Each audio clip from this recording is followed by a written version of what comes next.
Bismillahirrahmanirrahim. Assalamualaikum warahmatullahi wabarakatuh.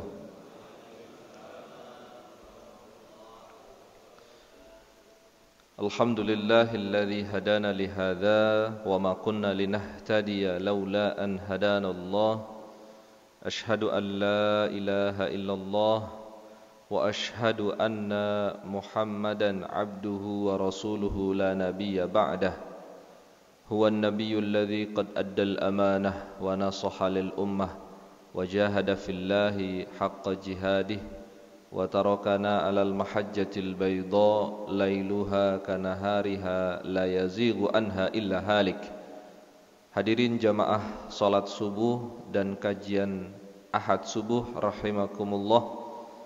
Alhamdulillah, pagi hari ini kita masih dapat hadir ke tempat yang mulia ini dalam rangka untuk melaksanakan salat subuh berjamaah, kemudian dilanjutkan dengan kajian Ahad subuh yang semoga seluruh rangkaian aktivitas kita bernilai ibadah di sisi Allah Subhanahu wa taala. Amin ya rabbal alamin.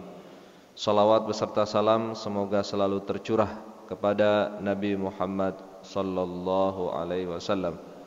Hadirin jamaah rahimakumullah, pagi hari ini kita akan melihat bagaimana wawasan Al-Qur'an tentang keadilan. Sebagaimana kita ketahui bahwa dalam ayat-ayat Al-Qur'an banyak ayat yang menyerukan, memerintahkan umat Islam untuk senantiasa berlaku adil. Baik itu yang sifatnya individu, lingkupnya itu individu maupun secara kolektif ya. Misalnya Allah Subhanahu wa taala itu berfirman, a'udzubillahi minasyaitonir rajim. Ya ayyuhalladzina amanu kunu qawwamina lillahi syuhada'a bil qist wa la yajrimannakum syana'anu qaumin ala alla ta'dilu i'dilu huwa aqrabu littaqwa wattaqullaha innallaha khabirum bima ta'malun. Wahai orang-orang yang beriman, jadilah kalian semua orang-orang yang adil, yang menerapkan prinsip keadilan dalam kehidupan bermasyarakat kalian. Dan jangan sampai kemudian kebencian kalian terhadap suatu kaum itu menjadikan kalian tidak adil. Dan berlaku adillah kalian itu lebih dekat kepada ketakwaan. Dan bertakwalah kepada Allah, sesungguhnya Allah Maha mengetahui apa yang kalian lakukan. Ayat ini konteksnya adalah kita berlaku adil dalam lingkup masyarakat ya. Jangan sampai kemudian ketika kita benci terhadap pihak lain itu kemudian menjadikan kita itu berlaku tidak adil kepadanya. Karena sesungguhnya adil itu adalah sifat yang harus dimiliki oleh setiap manusia ya. Baik itu untuk diri sendiri maupun untuk orang lain. Maka ini perintah yang pertama, salah satunya adalah dalam konteks bermasyarakat ya. Kemudian juga ada ayat yang berbunyi, Qul amara rabbi bil qist wa aqimu wujuhakum inda kulli masjidi wad'uhu mukhlishina lahuddin kama bada'akum ta'udun. Ayat kedua ini sifatnya lebih kepada individu ya. Bahwa kita sebagai seorang hamba yang telah diciptakan oleh Allah Subhanahu wa taala itu kemudian kita harus berlaku adil juga kepada diri kita. Kita menyadari bahwa kita ini adalah diciptakan oleh Allah Subhanahu wa taala. Maka sudah selayaknya lah kemudian kita tunaikan kewajiban kita kepada yang telah menciptakan kita. Nah, jadi dua ayat ini adalah sebagai bentuk perintah kepada kita untuk menerapkan prinsip-prinsip keadilan, baik itu secara individu atau baik untuk individu manusia itu sendiri maupun untuk orang lain atau lingkupnya kolektif ya. Nah, oleh karena itu saking pentingnya prinsip keadilan dalam kehidupan kita, maka kemudian Allah wajibkan, Allah perintahkan umat Islam untuk berlaku adil. Nah, kemudian kita lihat sebetulnya apa maksud dan definisi dari adil. Ayat yang sering dibacakan oleh para khatib Jum'ah misalnya, Innallaha ya'muru bil adli wal ihsan wa ita'i dzil qurba wa yanha 'anil fahsya'i wal munkar wal baghi ya'izukum la'allakum tadhakkarun. Ini penjabaran dari ayat sebelumnya, bahwasanya Allah memerintahkan manusia untuk berlaku adil dan berbuat ihsan. Jadi kata adil ini disandingkan dengan ihsan. Sebagaimana kita ketahui bahwa Allah Subhanahu wa taala pernah mengajarkan Nabi Muhammad SAW tentang 3 hal. Pertama itu adalah arti keimanan, kedua keislaman, dan yang ketiga makna dan arti ihsan. Maka keadilan dan ihsan itu sebetulnya adalah 2 hal yang berdekatan. Maka kemudian adil atau keadilan bisa juga didefinisikan dengan kita berlaku adil pertama kepada kaum kerabat, kemudian kepada tetangga kita, kemudian kepada masyarakat kita. Dengan cara apa? Kita menyeru kepada kebaikan kepada mereka dan mencegah kepada perbuatan mungkar. Nah, itulah maksud dan definisi dari keadilan dalam lingkup individu. Nah, kemudian ada juga ayat yang mengatakan ya ayyuhalladzina amanu kunu qawamina lillahi syuhada'a bil qist wa la yajrimannakum syana'anu qaumin ala alla ta'dilu i'dilu huwa aqrabu littaqwa wattaqullaha innallaha khabirum bima ta'malun. Ya. Sebentar lagi kita akan masuki musim pemilihan presiden ya, dan pemilihan wakil rakyat ya. Jangan sampai kemudian ketika kita tidak suka dengan pilihan yang lain ya, kelompok yang lain, itu kemudian menjadikan diri kita itu tidak berlaku adil ya. Nah, ini Al-Quran sudah dari awal, sudah sejak dulu itu mewanti-wanti jangan sampai kemudian kita memiliki sifat yang tidak sportif gitu ya. Kalau misalnya kepada pihak kita sendiri, ke kelompok kita berlaku adil, hendaknya ke pihak yang lain, ke kelompok lain juga kita harus berlaku adil. Jangan sampai hanya karena berbeda pilihan, jangan sampai hanya karena berbeda calon, itu kemudian kita tidak adil. Itu kemudian kita tidak bijak dalam melaksanakan, dalam mengikuti dalam kehidupan bermasyarakat kita. Nah, itulah definisi dari keadilan. Nah, di dalam Al-Quran sebetulnya banyak ya padanan kata yang Allah Subhanahu wa ta'ala berikan ya, yang Allah Subhanahu wa ta'ala pilih untuk makna keadilan ini. Di antaranya yang pertama adalah al-qist. Ayatnya ya ayyuhalladzina amanu kunu qawamina bil qisti syuhada'a lillahi walau ala anfusikum awil walidaini wal aqrabin. Ya, yang pertama adalah kata al-qist ya. Itu maknanya sama dengan kata al-adl ya. Iyakun ghaniyan aw faqiran fallahu awla bihima ya. Fala tattabi'ul hawa an ta'dilu wa in tallu aw tu'ridu fa innallaha kana bima ta'maluna khabira ya. Jadi yang pertama adalah al-qist. Bapak-bapak, ibu-ibu, para jamaah rahimakumullah. Seperti kita ketahui bahwa salah satu kemukjizatan yang dimiliki Al-Quran adalah bahwa Al-Quran itu sangat kaya dengan bahasa.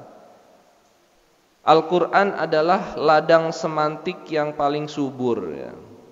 Jadi satu makna itu bisa disebutkan dalam Al-Quran dengan bermacam-macam redaksi. Atau sebaliknya, satu kata dalam Al-Quran itu bisa saja mengandung bermacam-macam makna.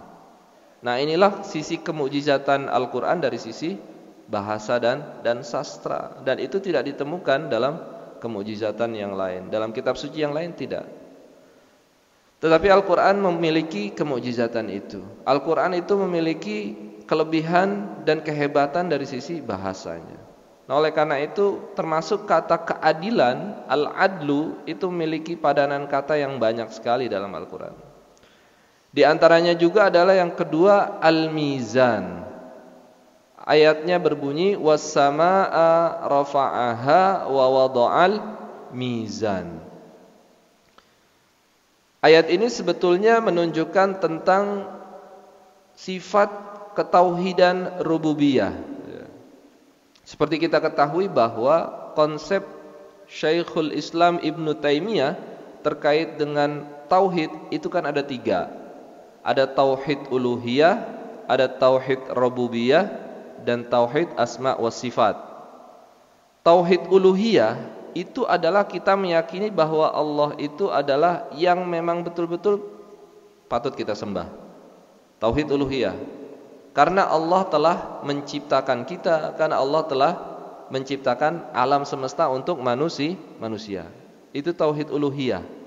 Tetapi tidak berhenti di situ saja. Allah setelah menciptakan alam semesta, Allah setelah menciptakan manusia, Allah kemudian melakukan yang namanya pemeliharaan.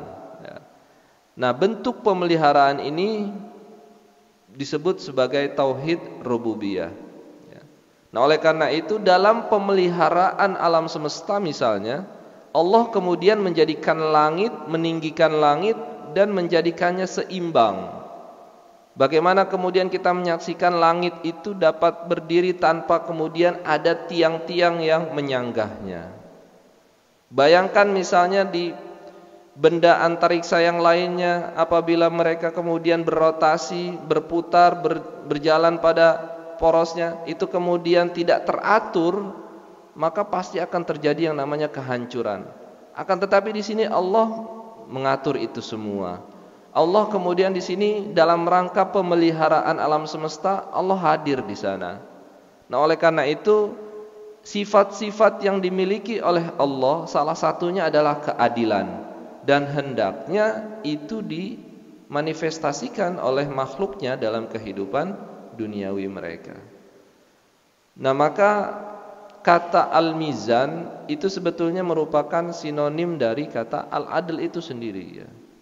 Nah, oleh karena itu banyak sebetulnya sinonim dari kata al-adl. Kata keadilan dalam Al-Quran itu sebetulnya tidak hanya kata al-adl, tidak hanya al-qis, tidak hanya al-mizan. Masih ada lagi beberapa kata yang memang tertera dalam Al-Quran itu sendiri. Nah, kemudian kita masuk makna keadilan ya. Para penafsir itu kemudian memaknai keadilan diantaranya yang pertama, adil artinya adalah sama. Ayatnya innallaha ya'murukum an tu'addul amanati ila ahliha wa idza hakamtum bainan nasi an tahkumu bil adl innallaha ni'ma ya'izukum bih innallaha kana sami'an basira. Ayat ini kemudian diperjelas, dipertegas oleh Nabi SAW di dalam hadisnya yang mengatakan bahwa ada 7 golongan yang nanti akan masuk surga tanpa dihisab. Salah satunya adalah pemimpin yang adil ya. Maka kata keadilan atau adil itu yang pertama bisa dimaknai dengan sama ya. Sama rata, sama kesetaraan ya. Itu arti keadilan yang pertama. Jadi kalau kita memberikan atau kalau ada pemimpin yang misalnya memberikan kepada suatu desa itu nominalnya misalnya 1M misalnya, maka pemimpin itu harus berikan juga ke desa yang lain itu 1M. Nah, itu makna keadilan. Jadi sama, porsinya juga sama. Atau makna yang kedua yaitu seimbang ya. Ayatnya misalnya berbunyi alladzi khalaqaka fasawwaka fa'adalak ya. Ini konteksnya sebetulnya terkait dengan penciptaan manusia. Bahwa Allah telah menciptakan manusia dan menjadikannya seimbang antara jasmani dengan rohani ya. Maka kemudian ketika manusia itu kehilangan sisi rohaniannya, kerohaniannya, maka sebetulnya ia sudah tidak memiliki sifat keadilan dalam dirinya. Nah, oleh karena itu makna yang kedua dari kata al-adl, keadilan adalah seimbang.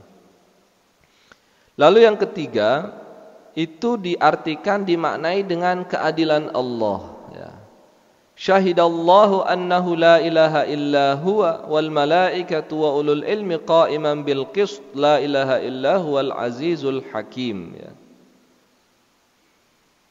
Di antara ayat lain yang menyatakan bahwa Allah itu maha adil, misalnya di surat An-Nur ayat 35, ya, yang berbicara, yang mengumpamakan bahwa Allahu nurus samawati wal ard mathalu nurihi kamishkatin fiha misbah al misbahu fihi zujajah az-zujajatu ka'annahu kaukabun dzurriyyun yuqadu min syajaratin zaitunatin la syarqiyatin wala gharbiyah. Pada kata la syarqiyatin wala gharbiyah itu kan kalau kita maknai, kita artikan Allah itu ibarat cahaya. Cahayanya itu berasal dari suatu minyak. Minyaknya itu adalah bersumber dari satu tanaman yang tidak tumbuh di barat dan tidak tumbuh di timur, gitu. Sebetulnya ini adalah suatu bentuk permisalan, suatu bentuk tamsil bahwa Allah itu memiliki sifat adil, ya.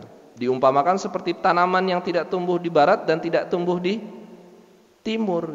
Maka itulah sifat keadilan Allah Subhanahu wa ta'ala. Nah, kemudian itu nanti permasalahan tentang keadilan Allah itu nanti akan berimplikasi pada dua pendapat yang saling bertentangan. Yang pertama direpresentasikan oleh aliran Ahlus Sunnah wal Jamaah, ya.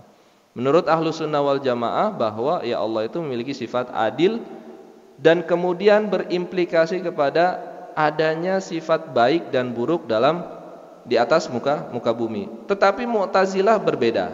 Menurut Mu'tazilah Allah itu dalam memahami keadilan Allah itu tidak seperti itu. Kalau kita meyakini bahwa Allah itu adil, maka sesuatu yang buruk yang terjadi di atas muka bumi ini itu sebetulnya tidak ada, ya. Kenapa? Karena kalau keburukan itu ada di atas muka bumi ini, itu menunjukkan bahwa Allah tidak adil.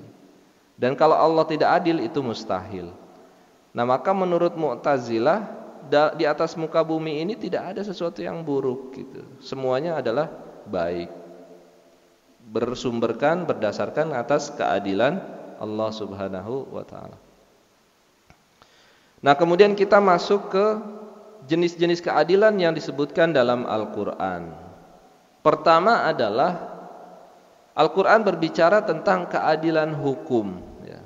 Ayatnya yang berbunyi, ini adalah penjabaran dari ayat Al-Quran, ya.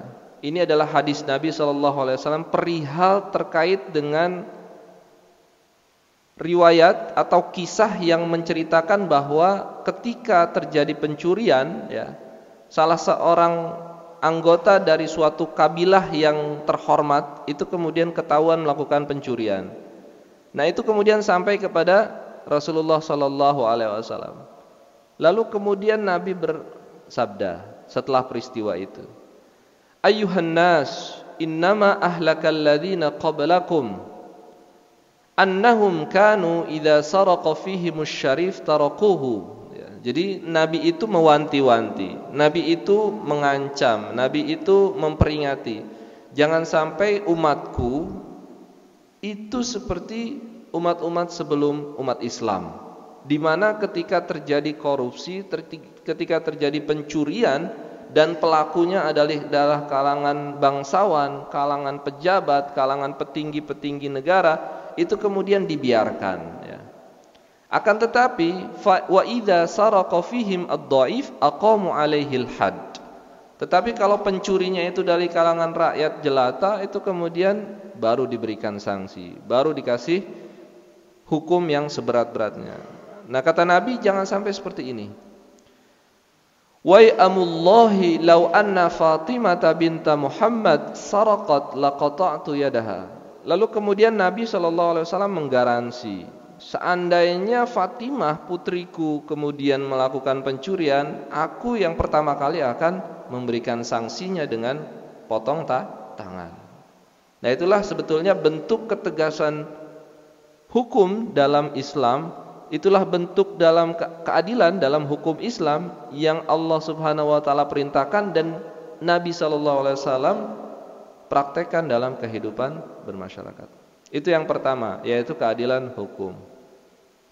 Yang kedua adalah terkait dengan keadilan ekonomi. Di dalam Al-Quran disebutkan ma afa Allahu ala rasulihi min ahlil qura falillahi walir rasuli walidil qurba wal yatama wal masakin wabnis sabil, ya. Kai la yakuna dulatan bainal aghniya'i minkum. Nah, ini poinnya. Kai la yakuna dulatan bainal aghniya'i minkum diartikan sebagai, ditafsirkan sebagai larangan melakukan yang namanya praktek monopoli, ya. Jadi ayat ini berbicara tentang larangan umat Islam atau manusia itu untuk melakukan praktek monopoli. Jangan sampai perputaran uang itu hanya berputar di kalangan atas saja, sehingga kemudian kalangan bawah itu tidak merasakan dampak ekonominya. Nah, oleh karena itu dari awal Al-Quran itu sudah berbicara tentang keadilan dalam hal ekonomi. Dengan cara apa? Dengan cara zakat, dengan cara sedekah, dengan cara wakaf dan lain sebagainya. Agar supaya terjadi yang namanya pemerataan ekonomi. Oleh karena itu inilah bentuk perhatian Al-Quran terhadap kehidupan bermasyarakat, khususnya dalam hal keadilan ekonomi. Kemudian juga Al-Quran berbicara tentang keadilan politik, ya.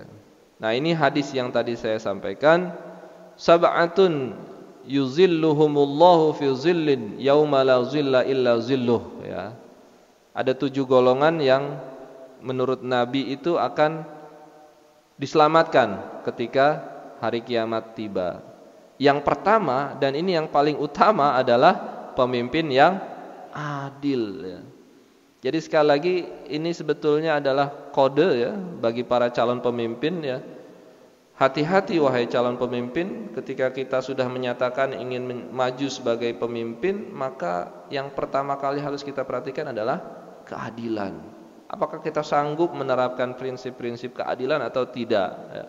Kalau kita tidak sanggup, dari sekarang saja kita nyatakan mundur atau membatalkan pencalonan diri kita. Nah, oleh karena itu dalam hadis Nabi ini adalah perintah untuk kemudian seorang pemimpin itu berlaku adil. Yang kedua misalnya ada syabun nas'a fi ibadatillahi ta'ala. Yang kedua adalah para pemuda yang dihabiskan waktu mudanya itu untuk di jalan Allah, berdakwah di jalan Allah.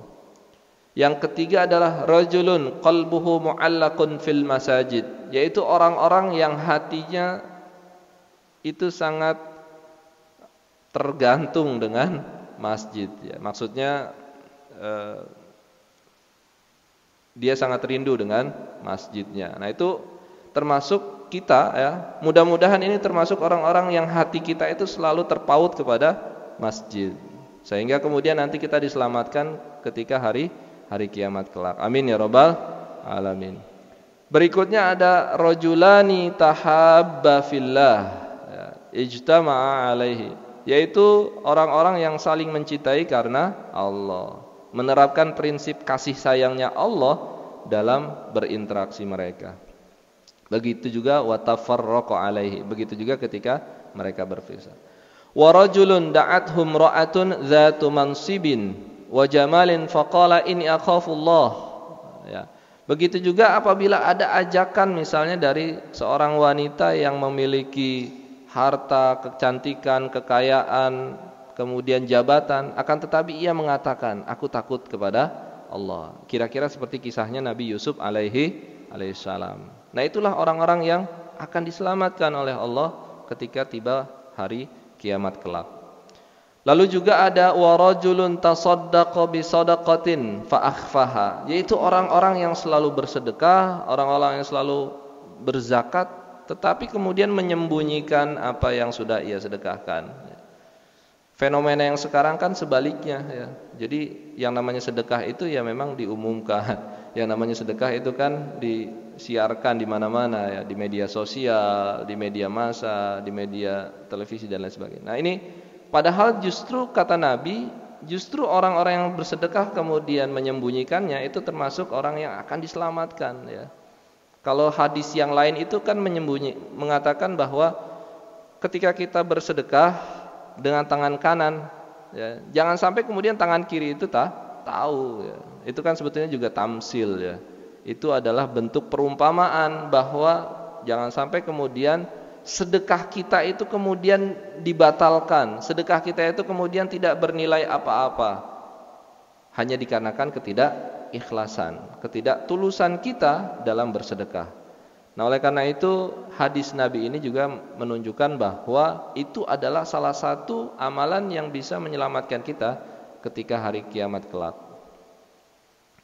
Wa dzakarullah wa rajulun dzakarallaha khaliyan fafadat ainahu, yaitu seorang hamba yang senantiasa bermunajat, memohon ampun dari Allah Subhanahu wa taala yang tidak diketahui oleh siapapun.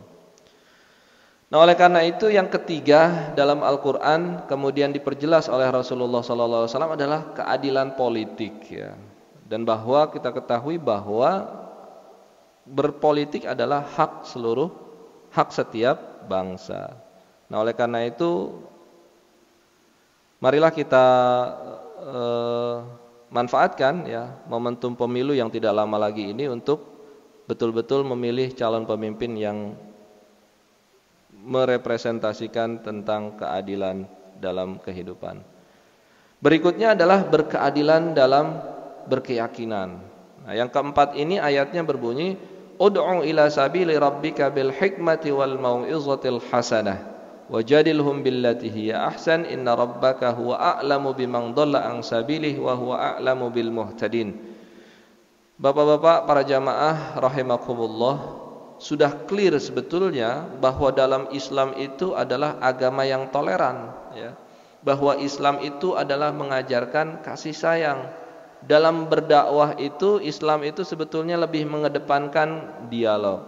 Dalam berdakwah itu sebetulnya Islam mengedepankan namanya ilmu pengetahuan. Dalam berdakwah itu kemudian Islam menganjurkan akal dan akal sehat. Maka keliru ketika orang mengatakan, ketika orang itu menyebutkan bahwa Islam itu disebarkan dengan kekerasan. Maka keliru kemudian orang mengatakan Islam itu, dakwah Islam itu adalah identik dengan kekerasan. Itu kekeliruan. Karena ayatnya itu sudah jelas. Di antaranya juga adalah ayat yang menyebutkan la ikraha fiddin. Tidak ada paksaan itu dalam berkeyakinan, dalam beribadah. Dan itu sudah diterapkan, sudah dibuktikan oleh kehidupan Nabi SAW di kota Madinah. Sudah clear itu, bahwa tidak ada masalah ketika Islam itu memimpin. Ketika Islam itu menjadi mayoritas, itu kemudian Nabi kan menerapkan prinsip piagam Madinah. Hak-hak kaum Yahudi, hak-hak kaum Nasrani itu sepenuhnya dijaga oleh otoritas pemerintahan ketika itu, yaitu Nabi Muhammad SAW. Nah, oleh karena itu termasuk di Indonesia ya. Bagaimana kemudian Islam itu masuk ke kawasan Nusantara yang tanpa terjadi di sana perang. Bahkan kemudian Islam itu bisa diterima oleh seluruh masyarakat Indonesia. Karena kita ketahui prosentasinya kan cukup besar. Penduduk muslim terbesar di dunia salah satunya adalah Indonesia. Tetapi ketika kita merujuk ke sejarah masuknya Islam di Nusantara, itu sama sekali tidak disebarkan dengan perang. Itu tidak sama sekali disebarkan dengan kekerasan, tidak dengan senjata.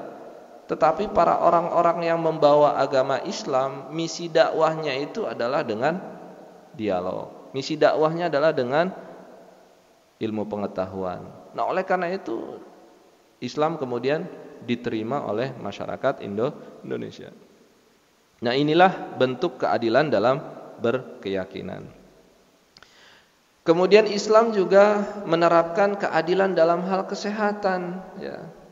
Ada hadis qudsi, ya, yang menyebutkan bahwa suatu ketika Rasulullah itu ditegur oleh Allah Subhanahu wa taala. Ya bani Adam, maridtu falam ta'udni, kata Allah.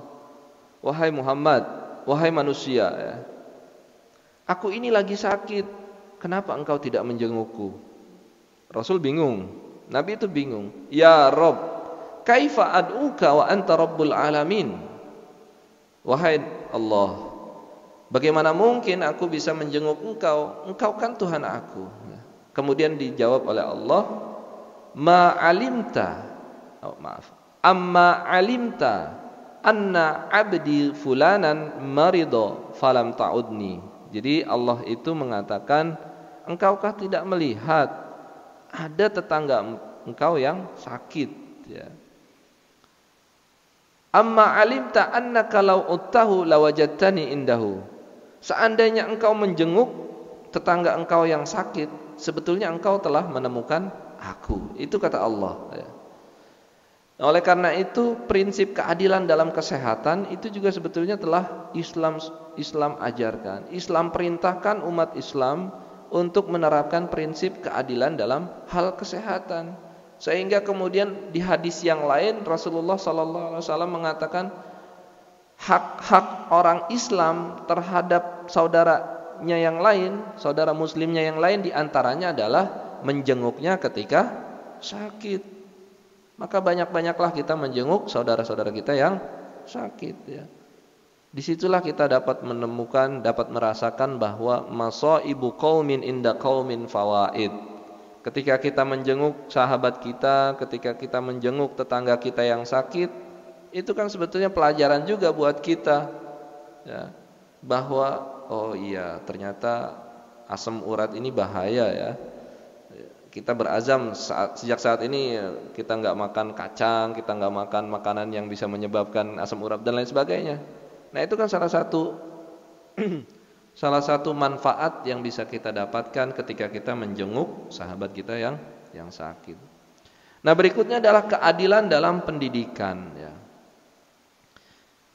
Di dalam surat Al-Mujadilah, ya ayyuhalladzina amanu idza qila lakum tafassahu fil majalisi fafsahu yafsahillahu lakum wa idza qila anshuzu fansuzu yarfa'illahu alladzina amanu minkum walladzina utul ilma darajat. Dalam hal pendidikan pun Islam dan Al-Quran itu sudah mengharuskan, memerintahkan umatnya untuk menerapkan prinsip keadilan.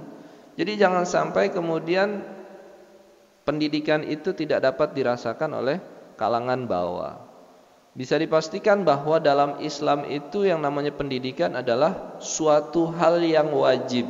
Sebagaimana Rasulullah SAW sampaikan, thalabul ilmi faridatun ala kulli muslimin wa muslimatin, ya. Wajib itu yang namanya menuntut ilmu.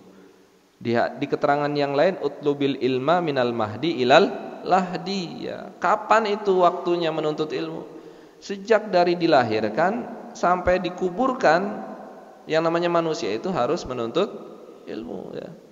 Maka hadirnya kita di majelis ini merupakan bentuk kesadaran kita bahwa ini adalah perintah dari Al-Quran dan Rasulullah Sallallahu Alaihi Wasallam, ya. Kenapa kemudian kata yang dipilih dalam Al-Quran misalnya itu adalah bentuk present tense, bentuk fi'lul mudhari, ya. Kan kalau kita baca dalam Al-Quran itu kan ayatnya la'allakum tatafakkarun, la'allakum tadzakkarun, la'allakum. Nah, seluruhnya adalah bentuk present tense, seluruhnya adalah bentuk fi'lul mudhari. Dan fi'lul mudhari itu kalau kita fahami itu adalah bentuk proses, Bapak-bapak, Ibu-ibu sekalian, ya. Jadi Islam itu, Al-Quran itu sebetulnya ingin memerintahkan kita senantiasa melakukan proses belajar, proses menuntut ilmu, proses penelitian. Jadi proses yang ditekankan dalam Islam, ya. Jadi tidak ada kata terlambat ketika kita untuk belajar, ya. Nah, oleh karena itu hak pendidikan ini itu kemudian menjadi hak seluruh umat umat manusia ya. Tidak hanya golongan atas saja, tetapi juga untuk kalangan bawah. Nah, kemudian terakhir apa yang tadi saya sampaikan terkait dengan keadilan Allah ya. Keadilan Allah itu kemudian berimplikasi dalam filsafat Islam. Misalnya aliran Mu'tazilah berpendapat bahwa keadilan memiliki hakikat yang tersendiri. Dan sepanjang Allah Maha bijak dan adil, maka Allah melaksanakan perbuatannya menurut kriteria keadilan. Jadi keadilan menurut Mu'tazilah itu adalah wajib, mutlak. Implikasinya, maka seharusnya di atas muka bumi ini tidak ada yang namanya kejahatan, keburukan. Itu keadilan versi Mu'tazilah.